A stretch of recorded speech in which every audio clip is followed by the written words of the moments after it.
अस्सलाम वालेकुम जी। पहला अज की चज की गल सुनो तो फिर करते हैं अगली गल। हकीम अहमद नईम अरशद होरी लिखते हैं, बुल्ले शाह असा मुड़ना नहीं, जिउंदियां दे सिर घटा सुट्टन मोयां दे सर फुल, बुल्ले शाह वेख लै तू भी पैंदा अपना मुल, शाह नायत आखे मैनू सी लै अपने बुल, नहीं तो तू भी बुल्ले वांगन जाना है बचिया रोल, जिउंदियां दे सिर घटा सुटदे मोयां दे सिर फुल। ਇੱਥੇ ਰੱਖ ਨਿਊਜ਼ ਵੇਖਣ ਸੁਣਨ ਵਾਲੇ ਸਾਰੇ ਜੀਆਂ ਨੂੰ ਮੁਹੰਮਦ ਸਾਦ ਜੀ ਆਇਆਂ ਨੂੰ ਆਖਦਾ ਹੈ। ਆਓ ਤੁਹਾਨੂੰ ਖਬਰਾਂ ਸੁਣਾਵਾਂ। ਇਮਰਾਨ ਖਾਨ ਨੇ ਇੱਕ ਹੋਰ ਮੰਗ ਕਰ ਲਈ। ਆਂਦੇ ਨੇ ਸਾਬਕਾ ਆਰਮੀ ਚੀਫ ਜਨਰਲ ਕਮਰ ਜਵੇਦ ਬਾਜਵਾ ਉੱਤੇ ਫੌਜ ਦੇ ਅੰਦਰ ਇਨਕੁਆਇਰੀ ਹੋਣੀ ਚਾਹੀਦੀ ਹੈ। ਵਾਇਸ ਆਫ ਅਮਰੀਕਾ ਨੂੰ ਅਚੇਚਾ ਇੰਟਰਵਿਊ ਦਿੰਦੇ ਹੋਇਆਂ ਆਖਿਆ, ਇਸ ਵੇਲੇ ਨੂਨ ਲੀਗ PDM ਤੇ ਸਟੈਬਲਿਸ਼ਮੈਂਟ ਨਾਲ ਖਲੋਤੇ ਹੋਏ ਨੇ। ਇਹਨਾਂ ਸਾਰਿਆਂ ਰਲ ਕੇ ਸਾਡੀ ਸਰਕਾਰ ਖਤਮ ਕੀਤੀ। जनरल बाजवा के मुतलक तहरीक इंसाफ के प्रधान इमरान खान नियाजी का कहना सी, जनरल बाजवा ने एक पत्रकार को बयान भी दिता कि किहड़ियां गल्लां तू साडी सरकार मूंदी कीती सी। जनरल बाजवा मन गया है रजीम चेंज का, उन्हां रल के साडी सरकार मूंदी कीती। इस तो बाद सारे इकट्ठे रहे। इन्हां उत्ते फौज के अंदरों इनकुआयरी होनी चाहिए है। उन्होंने जिहड़े बयान दिते ने बड़े मान ते तकबर नाल कि मैं ये फैसला लिया है कि मुल्क के ये हालात सन, वो जिकन मैशत के बहुत वड्डे एक्सपर्ट सन। इमरान खान ने तहरीक तालिबान पाकिस्तान के बारे कहा कि साडी सोच सी कि अफगानिस्तान में तालिबान की सरकार आने तो बादों TTP के 30 तो 40 हज़ार लोगों ने संटबरे पाकिस्तान आना सी। जेल भरो तहरीक से अपनी गिरफ्तारी उत्ते नियाजी साहब का कहना सी कि सियासी जमात के किसी कारकुन नूं ਐਨੀ ਫੰਡ ਮਾਰਸ਼ਲ ਲਾ ਵਿੱਚ ਵੀ ਨਹੀਂ ਪਈ।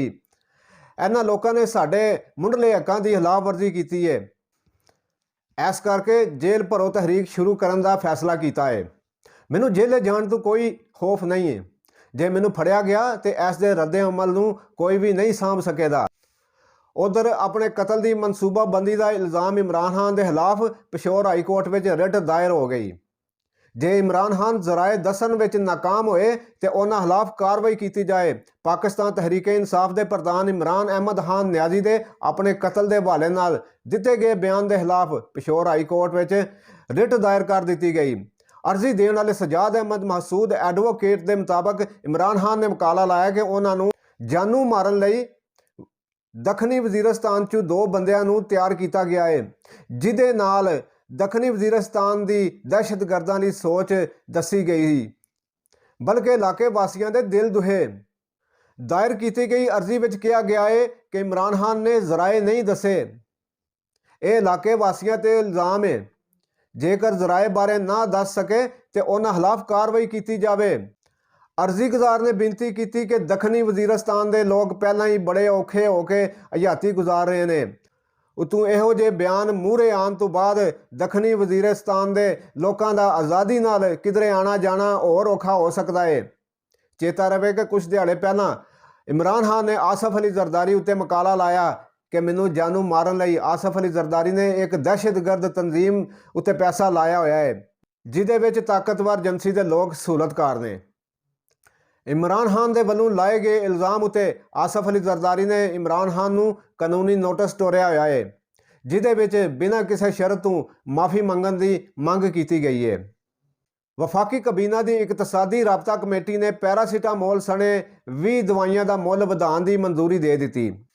खजाने के वफाकी वजीर इसहाक डार की प्रधानगी में हुई बैठक में कस की दवाई पैरासीटामोल की सादी गोली 500 मिलीग्राम का मुल ₹2.67 ते पैरासीटामोल एक्सट्रा टैबलेट का मुल ₹3.32 करने की मंजूरी दे दी।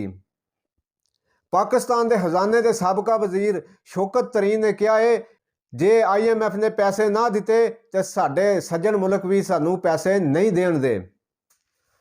IMF प्रोग्राम तो बाद महंगाई होर वधेगी। शौकत तरीन ने आख्या कि IMF दी शर्तां पूरियां करन वास्ते मिनी बजट दिता जा रहा है। शौकत तरीन ने यह भी आख्या कि साडे कोल $3 अरब तो भी घट खजाना है ते IMF प्रोग्राम तो बाद महंगाई होर वधेगी। साडे पौंदे होए कर्जिਆਂ ਵਿੱਚ भी वगदा वाधा हो रहा है। गैस बिजली ते तेल के मुल भी वधाने पैण दे। ਸ਼ੌਕਤ ਤਰੀਨ ਨੇ ਹੋਰ ਆਖਿਆ, ਸਰਕਾਰ ਦਾ ਕਿਧਰੇ ਵੀ ਕਾਬੂ ਨਹੀਂ। ਸਰਕਾਰ ਨੂੰ ਆਵਾਮ ਉਤੇ ਮਰੀਮ ਨਵਾਜ਼ ਨੇ ਆਪਣੇ ਘਰ ਵਾਲੇ ਨੂੰ ਹੀ ਝਿੜਕ ਦਿੱਤਾ।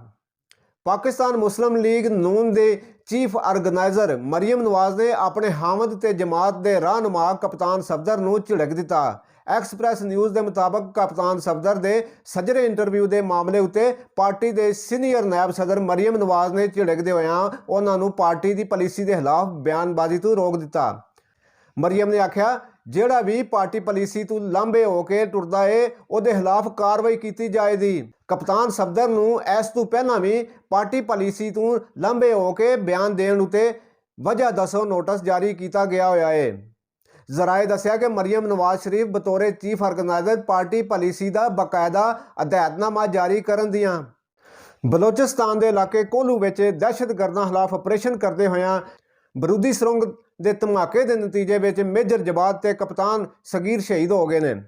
ਪਾਕਿਸਤਾਨ ਫੌਜ ਦੇ ਲੋਕਾਂ ਨਾਲ ਤਲਕ ਬਣਾਉਣ ਵਾਲੇ ਮਹਿਕਮੇ ISPR ਵੱਲੋਂ ਜਾਰੀ ਕੀਤੇ ਗਏ ਬਿਆਨ ਵਿੱਚ ਦੱਸਿਆ ਗਿਆ ਹੈ ਕਿ ਸਿਕਿਉਰਿਟੀ ਫੋਰਸਾਂ ਨੇ ਲੁਕਵੇਂ ਸੁਨੇਹੇ ਉਤੇ ਕੋਲੂ ਵਿੱਚ ਆਪਰੇਸ਼ਨ ਕੀਤਾ। ਇਸ ਦੌਰਾਨ ਆਪਰੇਸ਼ਨ ਦੀ ਪ੍ਰਧਾਨਗੀ ਕਰਨ ਵਾਲੀ ਟੀਮ ਦੇ ਨੇੜੇ ਮਕਾਮੀ ਤੌਰ ਉਤੇ ਤਿਆਰ ਕੀਤੀ ਗਈ ਬਰੂਦੀ ਸ਼ਹਿਰ ਧਮਾਕੇ ਨਾਲ ਪਾਟ ਗਈ, ਜਿਹਦੇ ਨਤੀਜੇ ਵਿੱਚ ਪਾਕ ਫੌਜ ਦੇ 2 ਅਫਸਰ ਮੇਜਰ ਜਵਾਦ ਤੇ ਕਪਤਾਨ ਸਗੀਰ ਸ਼ਹੀਦ ਹੋ ਗਏ। ਤਰਜਮਾਨ ਨੇ ਦੱਸਿਆ ਕਿ ਦੋਹਾਂ ਸ਼ਹੀਦ ਅਫਸਰਾਂ ਨੇ ਮੁਲਕ ਦੀ ਖਾਤਰ ਆਪਣੀਆਂ ਜਾਨਾਂ ਕੁਰਬਾਨ ਕਰ ਦਿੱਤੀਆਂ। ਕੋਲੂ ਵਿੱਚ ਆਪਰੇਸ਼ਨ ਅੱਜ ਹੀ ਸ਼ੁਰੂ ਕੀਤਾ ਗਿਆ ਸੀ। ਇਮਰਾਨ ਖਾਨ ਦੇ ਜ਼ਮਾਨ ਪਾਰਕ ਲਾਹੌਰ ਵਾਲੇ ਘਰ ਤੋਂ ਬਾਹਰ ਹਥਿਆਰਬੰਦ ਕਾਰਕੁਨ ਫੜਿਆ ਗਿਆ। ਪੁਲਿਸ ਨੇ ਤਲਾਸ਼ੀ ਲੈਂਦੇ ਹੋਇਆਂ ਇੱਕ ਕਾਰਕੁਨ ਕੋਲੋਂ ਪਿਸਤੌਲ ਬਰਾਮਦ ਕੀਤਾ। ਉਸ ਜਣੇ ਦੇ ਮੁਤਾਬਕ ਉਹ ਤਹਿਰੀਕ ਇਨਸਾਫ ਮੀਆਂ ਅਲੀ ਦਾ ਜ਼ਿਲ੍ਹੀ ਸਦਰ ਹੈ। ਇਹ ਪਿਸਤੌਲ ਲਾਇਸੈਂਸੀ ਹੈ। ਪੁਲਿਸ ਵੱਲੋਂ ਆਖਿਆ ਗਿਆ ਹੈ ਪਿਸਤੌਲ ਦੇ ਲਾਇਸੈਂਸ ਦੀ ਤਸਦੀਕ ਕਰਾਈ ਜਾ ਰਹੀ ਹੈ। ਹੁਣ ਕੁਝ ਵੱਡੀਆਂ ਖਬਰਾਂ ਜਿਹੜੀਆਂ ਕਿ ਤੁਹਾਨੂੰ ਨਿੱਕੀਆਂ ਕਰਕੇ ਸੁਣਾਈਆਂ ਜਾਣਦੀਆਂ। ਤੁਰਕੀਆ ਤੇ ਸ਼ਾਮ ਤੋਂ ਬਾਅਦ ਇੰਡੋਨੇਸ਼ੀਆ ਵੀ ਭੁਚਾਲ ਦੇ ਉਚਕਿਆਂ ਨਾਲ ਕੰਬ ਗਿਆ। 5.1 ਦੇ ਭੁਚਾਲ ਨਾਲ 4 ਬੰਦੇ ਮਾਰੇ ਗਏ। ਭੁਚਾਲ ਇੰਡੋਨੇਸ਼ੀਆ ਦੇ ਇਲਾਕੇ ਪਾਪੂਆ ਵਿੱਚ ਆਇਆ। ਭਾਰਤ ਵਿੱਚ ਨਿੱਕੀ ਉਮਰੇ ਵਿਆਹਾਂ ਉਤੇ ਛਾਪੇ, 2,500 ਤੋਂ ਵੱਧ ਗ੍ਰਿਫਤਾਰੀਆਂ। ਸਵਾਤ ਤੇ ਆਲੇ ਦੁਆਲੇ ਦੇ ਇਲਾਕਿਆਂ ਵਿੱਚ ਵੀ 4.4 ਦਾ ਭੁਚਾਲ। ਕਿਸੇ ਜਾਨੀ ਨੁਕਸਾਨ ਦੀ ਖਬਰ ਨਹੀਂ ਮੂਹਰੇ ਆਈ। ਇਸਲਾਮਾਬਾਦ ਵਿੱਚ ਆਪਣੀ ਘਰ ਵਾਲੀ, ਆਪਣੇ ਸਹੁਰੇ ਤੇ ਆਪਣੇ ਭਣੂਜੇ ਸਣੇ 4 ਬੰਦਿਆਂ ਦੇ ਕਾਤਲ ਨੂੰ 4 ਵਾਰੀ ਫਾਹੇ ਲਾਉਣ ਦੀ ਮਕਾਮੀ ਅਦਾਲਤ ਵੱਲੋਂ ਸਜ਼ਾ। ਪੰਜਾਬ ਵਿੱਚ ਚੋਣਾਂ ਕਰਾਉਣ ਦੀਆਂ ਅਰਜ਼ੀਆਂ ਉਤੇ ਲਾਹੌਰ ਹਾਈ ਕੋਰਟ ਨੇ ਫੈਸਲਾ ਰਾਖਵਾਂ ਰੱਖ ਲਿਆ। PTI ਦੇ ਉਹਨਾਂ 35 ਮੈਂਬਰਾਂ ਦੇ ਅਸਤੀਫੇ ਮੁਤਲਕ ਫੈਸਲਾ ਨਾ ਬਦਲਿਆ ਜਾ ਸਕਿਆ, ਜਿਨ੍ਹਾਂ ਦੇ ਅਸਤੀਫੇ ਪਹਿਲਾਂ ਹੀ ਮਨਜ਼ੂਰ ਕੀਤੇ ਗਏ ਹੋਏ ਸਨ। ਇਸਾਕ ਡਾਰ ਕਹਿੰਦੇ ਨੇ ਕਿ IMF ਨਾਲ ਮੁਜ਼ਾਕਰਾਤ ਬੜੇ ਹੀ ਚੰਗੇ ਰਹੇ ਤੇ ਕੋਈ ਦੋ ਰਾਏ ਨਹੀਂ। ਵਗਦੇ ਹਫ਼ਤੇ ਦੇ ਵਿੱਚ ਰੋਜ਼ ਦੀ ਲੋੜ ਵਾਲੀਆਂ 29 ਚੀਜ਼ਾਂ ਦੇ ਮੁੱਲ ਵਿੱਚ ਵਾਧਾ ਹੋਇਆ। ਚੋਣ ਕਮਿਸ਼ਨ ਨੇ ਜ਼ਿਮਤੀ ਚੋਣਾਂ ਵਾਲੇ ਜ਼ਿਲ੍ਹਿਆਂ ਵਿੱਚ ਟਰਾਂਸਫਰ ਪੋਸਟਿੰਗ ਉਤੇ ਰੋਕ ਲਾ ਦਿੱਤੀ। ਸੁਪਰੀਮ ਕੋਰਟ ਦੇ ਚੀਫ ਜਸਟਿਸ ਨੇ ਆਖਿਆ ਹੈ ਮੁਲਕ ਦਾ ਦਵਾਲਾ ਨਹੀਂ ਨਿਕਲ ਰਿਹਾ। ਸਰਕਾਰ ਕਰੰਸੀ ਦੀ ਦੂਜੇ ਮੁਲਕਾਂ ਤਸਕਰੀ ਰੋਕਣ ਵਾਸਤੇ ਕੁਝ ਕਰੇ। ਈਰਾਨ ਨੇ ਕਿਹਾ ਹੈ ਕਿ ਸਾਡੇ ਫੌਜੀ ਅੱਡੇ ਉਤੇ ਹਮਲਾ ਕਰਨ ਵਾਲੇ ਜ਼ਿੰਮੇਦਾਰਾਂ ਨੂੰ ਅਸਾਂ ਫੜ ਲਿਆ ਹੈ। ਪਾਕ ਹਿੰਦ ਦੇ ਵੱਡੇ ਸ਼ਾਇਰ ਅਮਜਦ ਇਸਲਾਮ ਅਮਜਦ ਵੀ ਦੁਨੀਆ ਛੱਡ ਗਏ। ਪਾਕਿਸਤਾਨ ਦੇ ਖਜ਼ਾਨੇ ਦੇ ਸਾਬਕਾ ਵਜ਼ੀਰ ਮਿਫਤਾਹ ਇਸਮਾਈਲ ਨੇ ਬਿਆਨ ਦਿੱਤਾ ਹੈ ਮੌਜੂਦਾ ਪ੍ਰੋਗਰਾਮ ਤੋਂ ਬਾਅਦ ਪਾਕਿਸਤਾਨ ਨੂੰ ਮੁੜ IMF ਕੋਲ ਜਾਣਾ ਪਵੇਗਾ। ਭਾਰਤੀ ਵਜ਼ੀਰ ਆਜ਼ਮ ਨਰਿੰਦਰ ਮੋਦੀ ਉਤੇ ਬਣੀ ਹੋਈ BBC ਦੀ ਦਸਤਾਵੇਜ਼ੀ ਫਿਲਮ ਉਤੇ ਰੋਕ ਲਾਉਣ ਤੇ ਦਾਇਰ ਕੀਤੀ ਗਈ ਅਰਜ਼ੀ ਸੁਪਰੀਮ ਕੋਰਟ ਵੱਲੋਂ ਰੱਦ। ਚੇਤਾ ਰਵੇ ਕਿ ਇਹ ਫਿਲਮ ਮੋਦੀ ਦੇ ਦਿਵਾਲੇ ਪਾਉਂਦੀ ਹੈ, ਜਿਹੜਾ ਉਸ ਵੇਲੇ ਭਾਰਤੀ ਸੂਬੇ ਗੁਜਰਾਤ ਦਾ ਵਜ਼ੀਰ ਆਲਾ ਸੀ। ਗੁਜਰਾਤ ਵਿੱਚ ਉਦੋਂ ਫਸਾਦ ਫੁੱਟ ਪਏ ਸਨ ਤੇ ਇਹਨਾਂ ਫਸਾਦਾਂ ਵਿੱਚ 1000 ਤੋਂ ਵੱਧ ਬੰਦੇ ਮਰ ਗਏ ਸਨ। ਮਾਰੇ ਜਾਣ ਵਾਲਿਆਂ 'ਚ ਬਾਹਲੀ ਗਿਣਤੀ ਮੁਸਲਮਾਨਾਂ ਦੀ ਸੀ। ਯੂਕਰਾਈਨ ਨੇ ਰੂਸ ਦੇ 61 ਮਿਜ਼ਾਈਲਾਂ ਨੂੰ ਅਸਮਾਨਾਂ ਵਿੱਚ ਹੀ ਨਕਾਰਾ ਬਣਾਉਣ ਦਾ ਦਾਅਵਾ ਕਰ ਦਿੱਤਾ।